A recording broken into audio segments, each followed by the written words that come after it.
तो दोस्तों हिंदुस्तान यूनिलीवर एक बहुत बड़ी एफएमसीजी कंपनी है। इंटरनेशनल कंपनी है जहां पर इंडिया में हिंदुस्तान यूनिलीवर लिमिटेड के नाम से एक कंपनी चल रही है। एक कंसिस्टेंटली ग्रो करने वाली कंपनी है, लेकिन कंपनी के शेयर पे बात करें तो काफी खराब परफॉर्मेंस रही है पिछले 3 से 5 सालों में। लगभग ना के बराबर रिटर्न्स दिए। क्या रीजंस रहे हैं? देखिए, सबसे पहले तो जो एफएमसीजी की बड़ी कंपनीज है, चाहे हम इसमें हिंदुस्तान यूनिलीवर की बात करते हैं, डाबर की बात करें, ऐसी जो कंपनीज है यहाँ पर ऑलरेडी बहुत ज़्यादा ग्रोथ आ चुकी है और यहाँ से अभी फर्दर और ज़्यादा ग्रोथ इन कंपनीज में जनरेट नहीं हो पा रही है। ये सबसे बड़ा रीज़न है कि इन कंपनीज के प्रॉफिट में, सेल्स में ग्रोथ नहीं आ रही है। कंसिस्टेंट 5 6 7% की मैक्सिमम ग्रोथ आ रही है और इसीलिए इसके जो प्रॉफिट, जो शेयर के प्राइसेस हैं, वहां पर भी आपको तेजी नहीं देखने को मिल रही है। वैल्यूएशंस ऑलरेडी काफी ज्यादा थी, तो 3 साल की, 4 साल की, 5 साल के अंडर परफॉर्मेंस के बाद भी ऐसा नहीं है कि ये बहुत ज्यादा वैल्यू वाइज, वैल्यूएशन वाइज बहुत ज्यादा अट्रैक्टिव माने जा सकते हैं। अभी भी 50 40 50 की रेंज में इनकी प्राइस टू अर्निंग चल रही है, जबकि प्रॉफिट और सेल्स की ग्रोथ लगभग 6 7% की चल रही है। अब इतनी वैल्यूएशन हाई क्यों मिली हुई है इनको? उसका रीजन है कि ये सेफर कंपनीज मानी जाती है। ऐसा माना जाता है कि मार्केट में, इकोनॉमी में कोई भी सिचुएशन हो, इवन कोविड के टाइम पे भी ऐसी कंपनीज में आपको गिरावट नहीं देखने को मिलती है, क्योंकि स्टेबल, यहाँ पर इनकी जो कंपनी का काम है वो स्टेबल है, सीजनल काम नहीं है, एक stable returns, fundamentally strong companies ये मानी जाती है। तो सेफर रिटर्न्स की तलाश वाले इन्वेस्टर ऐसी कंपनीज में ज्यादा इंटरेस्टेड होते थे, लेकिन अब पिछले कुछ साल में रिटर्न्स ही खत्म हो चुकी है। अब यहाँ पर खेल सिर्फ रह गया है कि आप थोड़ा बहुत नीचे के लेवल पे आए तो आप इन्वेस्ट करें, और जितनी भी मेजरली लार्ज कैप कंपनीज है उन सभी में इस वक्त यही देखने को मिल रहा है कि एक कंसिस्टेंट 8 10% की ग्रोथ आपको देखने को मिल रही है। और ऐसा ही कुछ हिंदुस्तान यूनिलीवर में भी होते हुए नजर आ रहा है।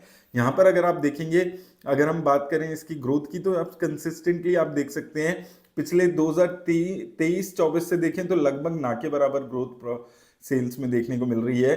10 सालों में देखें तो 7% की ग्रोथ है और प्रॉफिट में 11% की ग्रोथ है। रिसेंट टाइम्स में 5 6% की ग्रोथ पर सिमट गई है। 3 साल में 6% के सेल्स में और प्रॉफिट में भी लगभग 6% की ग्रोथ है, और शेयर ने 5 साल में नील रिटर्न्स जनरेट की है।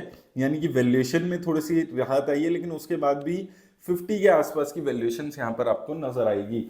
यहाँ पर अगर हम 5 साल में देखेंगे तो 5 साल पहले 2200 रुपए के आसपास था, आज भी 2200 रुपए के आसपास इसका प्राइस चलते हुए नजर आ रहा है। तो 5 साल में लगभग ना के बराबर रिटर्न्स हैं।